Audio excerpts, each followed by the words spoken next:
So this is the all-new Mercedes-Benz CLA with EQ technology for 2025, 2026, and this offers a lot of intelligent features. It's also very efficient, and this is probably, like Mercedes says, this is the most intelligent, the most efficient Mercedes-Benz car that they've made so far. And it offers a lot. I'm talking up to 480 miles on the WLTP, depending on which one you go for. And that, in my books, is a lot. And also, you get fast charge as well because this is based on the new MMA architecture, which means you get that 800-volt charging architecture capabilities. Let's start with the design of the car. This comes in different flavors, so you can get this in CLA 250 plus, and there's also CLA 350 plus. This right now is a 350 plus that's coming out later on in the year in the UK. But to start with, we're going to be introduced to the 250 plus that we're going to get in the UK. This particular color is not coming yet either. Actually, I don't believe this is coming to the UK in terms of this color configuration, but I quite like it. So I thought I'll take this one out on the road for this particular first impression drive or review or whatnot, whatever you want to call it. And it's also kind of practical as well, which I kind of like. But before I digress too far, let's start with the design. And talking about the design, you can get this in the Sport Edition, you can get this in AMG line, and you can also have in the AMG line Premium version as well. The premium one, which is the top of the line, will give you that 19-inch alloys that you get on the outside with a design as well that looks different. So you can configure all these things and pick different versions that suit your preference. Let's start with the front of the car because the front of the car looks pretty cool. You're talking about that shark sort of mouth design, shark nose design rather. So it's very, very pointy in a way. And this is all designed to also help with the drag coefficient and the efficiency of the car. So including the mirror design as well, the front with especially with the EV version of this. And the reason why I say that is it's also going to be in a hybrid version coming out later on. But with this EV version, the front is closed off, which means you get that star design. So the Mercedes star all over it. I think there's more than 140 stars on that as well, which are also illuminated.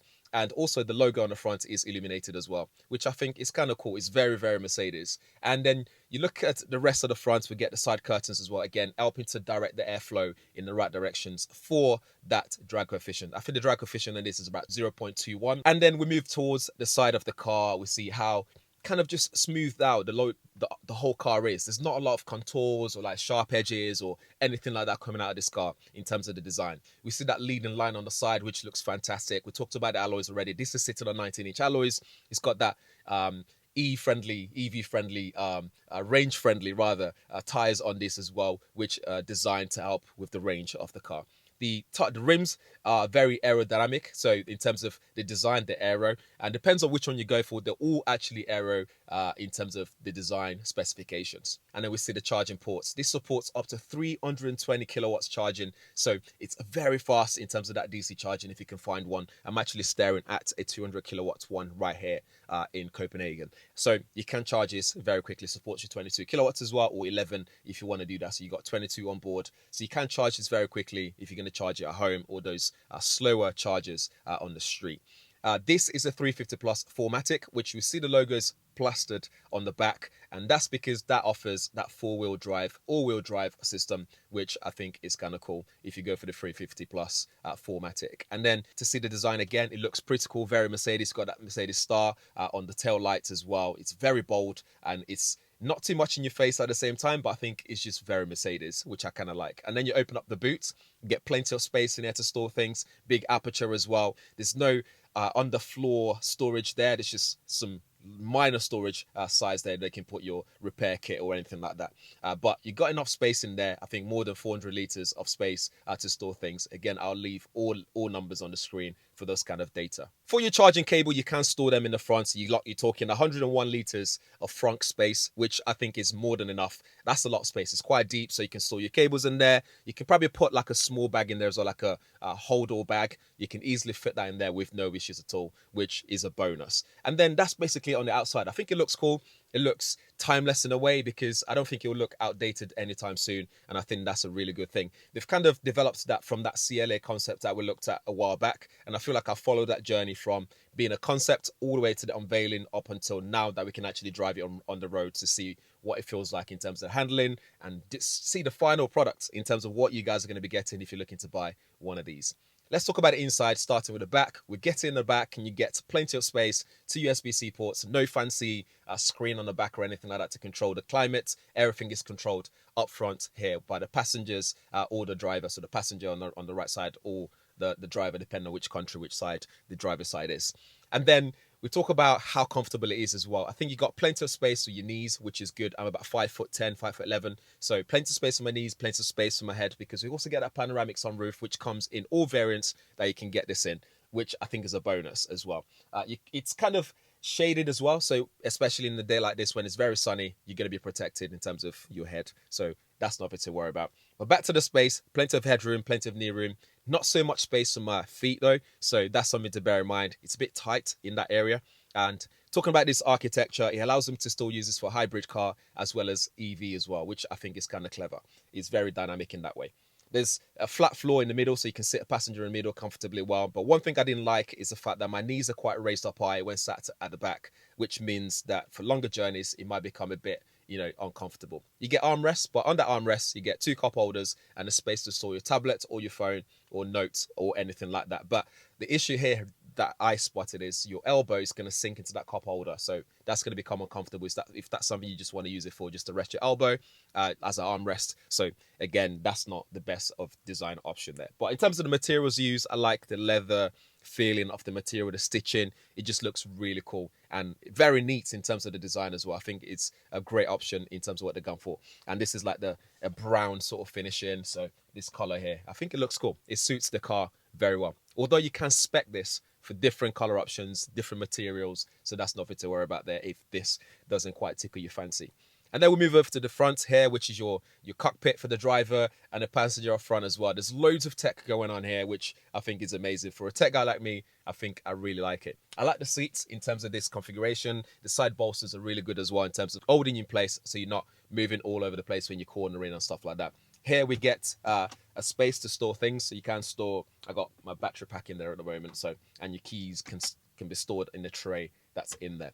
This area here, this center console, you can configure this as well for different materials. So for example, here it's just this plastic material, which I'm not a massive fan of. It gives it that this cheaper feel in terms of the premium look and feel that you want to go for when buying a car like this. But you can spec that to have a different finishing if you wish to do so. Two cup holders here, and then there's a gap underneath here as well, which has two USB-C ports to store things, and you can store your maybe like a bag or something. You can put that there as well, and it's got a strap to hold on to, maybe a document, maybe, I don't know.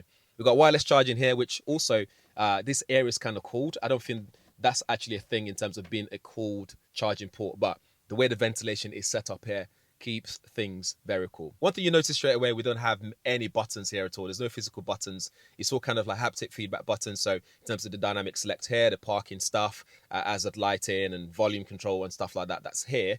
There's no physical buttons. Even for the climate control, it's all controlled on this big display that we have in front of us. There's two 14-inch displays, a 10.2-inch display for the digital instrument cluster, and on the steering, typical, Mercedes fashion, you get your control for volume and stuff like that to control settings and whatnot. You get your gear shifters on the side here, on the other side for your lighting and indicator. Those are plasticky as well, so they feel quite cheap, which is a shame. I wish that was a bit solid in a way, to give you that complete premium feel. I like the ventilation here, which the finishing on it looks a bit like a jet engine, just give you that futuristic look. And then the dual display here works on the new MBOS operating system. You get this new MBUX user interface, which is very intuitive. It's got voice command as well, so you can control it and do different things, but it's also AI powered, which means, for example, one of the use cases are we have a camera here, so if I'm on a team meeting, team call, for example, I can do video calls. I can take video calls from here, which is pretty cool. This is running on Unreal Engine, which is fantastic. So when it comes to gaming in the car, it looks really cool in terms of the graphics. You can watch YouTube videos on here and stuff like that. But back to the AI feature here, for example. So the camera can spot the people in the front. So for example, if my passenger up front wants to control that screen on their side, watch a YouTube video, play Angry Birds, whatever they want to do on there, I'm not going to be distracted. It's going to shut that area off, so I don't really see it. And even if I look over to the wing mirror on that side, I'm still not going to be able to see what's going on there, to avoid me getting distracted by what's going on with the passenger next to me. Over to the main screen here, you can control so many things here. You got loads of safety options. It's very, very fluid as well. The camera options there for parking. Loads of safety options. Like I said, you got Burmester sound system, which you can change different things in terms of the treble, the bass. If I actually go in here, you can see you got Android Auto, you got Apple CarPlay, you got Vivaldi browser, so you can go on the internet as you park up to charge your car, for example. It's got camera to take photos for memories. You got different sound experiences on here. You got different music streaming services that's already pre-installed, so like Tidal's here, Spotify's here, Amazon Music is here, for example. So you don't actually have to use your phone to do those things. You can just log in and you're good to go. You got team meetings, Microsoft team meetings here. You got Angry Birds for gaming. You got Disney. You got YouTube, so you can watch videos and stuff like that on the go. You got some productivity tools like calendar and note taking as well. And then for the voice command on here, one thing that's really cool is you can have follow-up questions, so it remembers your last conversations, for example, so that way you can follow on, it can recommend things for you. The map is also tuned as well for EV, so in terms of when you're going from destination to destination, it's able to recommend places that you can charge en route, so that way you can stay calm and not worry about losing charge or range anxiety, which I think is fantastic. But overall, I think they've done really well with that. You know, it works really well. It's very sharp. The display looks really good. It tracks a lot of fingerprints. And another thing I noticed, which is probably a personal preference, is how flat it is. I would have loved this to be kind of like angled, tilted up a little bit. So it's kind of like easier for me to see, but it's just straight up flat. A big board going across the dashboard here. The steering feels good as well. Flat bottomed, really nice and tactile. And you get head-up display on here. One thing that's also cool is on the maps, you also have augmented reality, which I think is a nice touch to it. And then on the digital instrument cluster, you can swipe on the button here, the control buttons here, to see the pedestrians and see the digital version of what's going on around you. You can see what the computer can actually see in terms of the vision, which I think, again, is just a nice touch to what the car's capable of. But I think overall, it's a fantastic car. You got really good sound system. You got good space in the boot, you know, in terms of front and the boot. You got plenty of space in the cabin as well. It's very premium in many places. There's loads of options in terms of what you can do in terms of speccing this up to suit your preference. And you got loads of options available from the trim levels. So you got Sport, AMG line, and AMG line Premium. And then you got option for the 250 or the 350 with 4MATIC as well. So options are there. And the pricing as well, I think, is reasonable.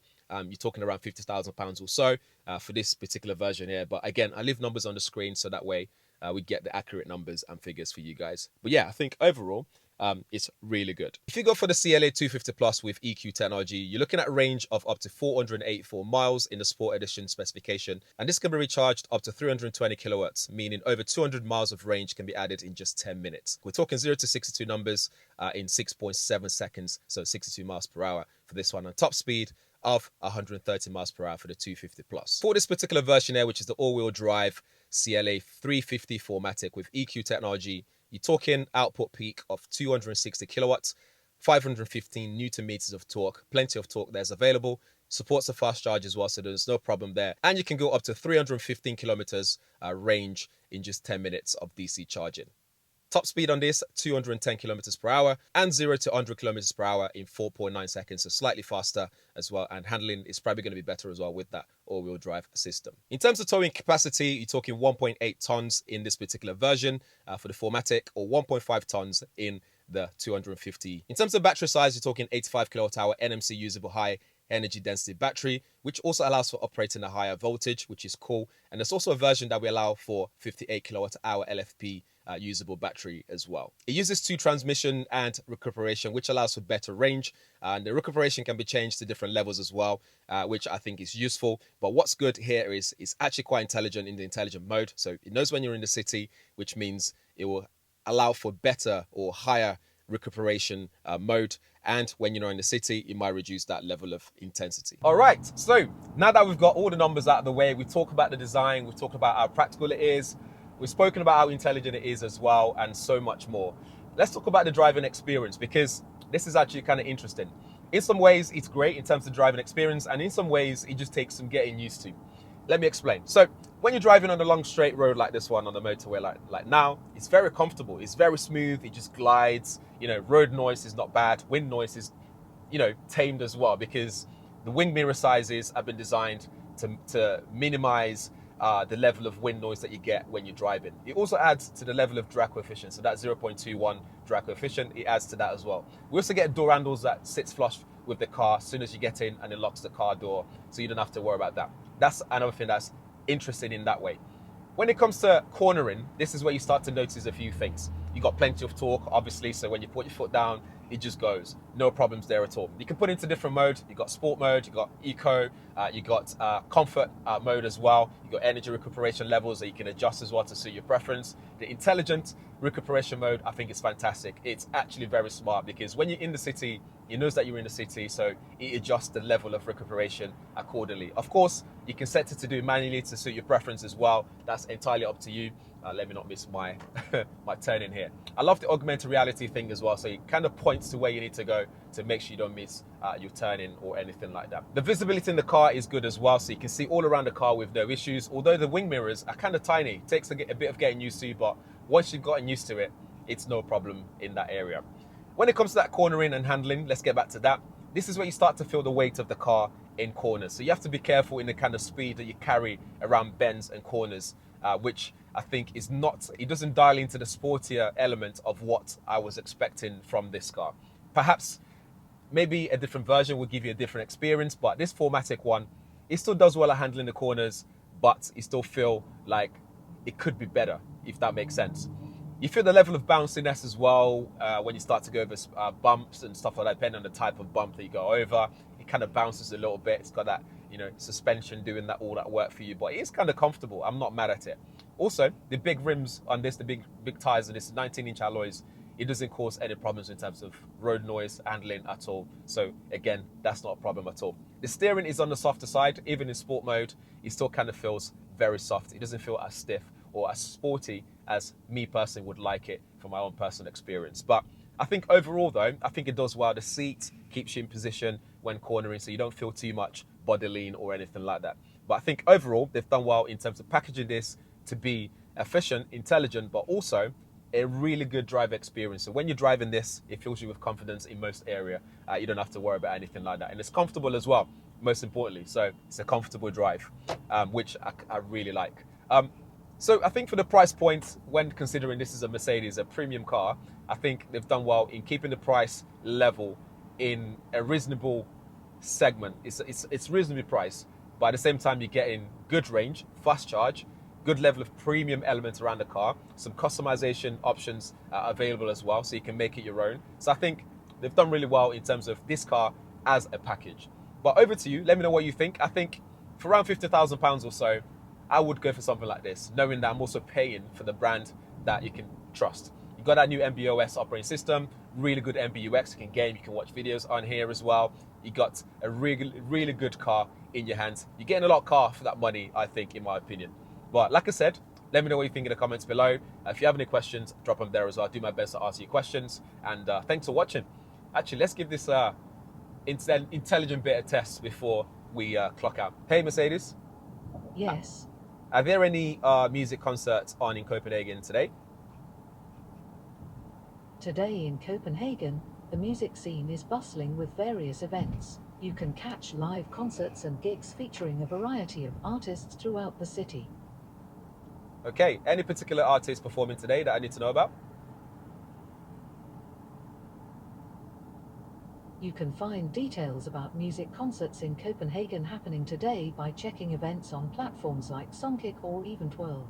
They list various artists and events performing in the city.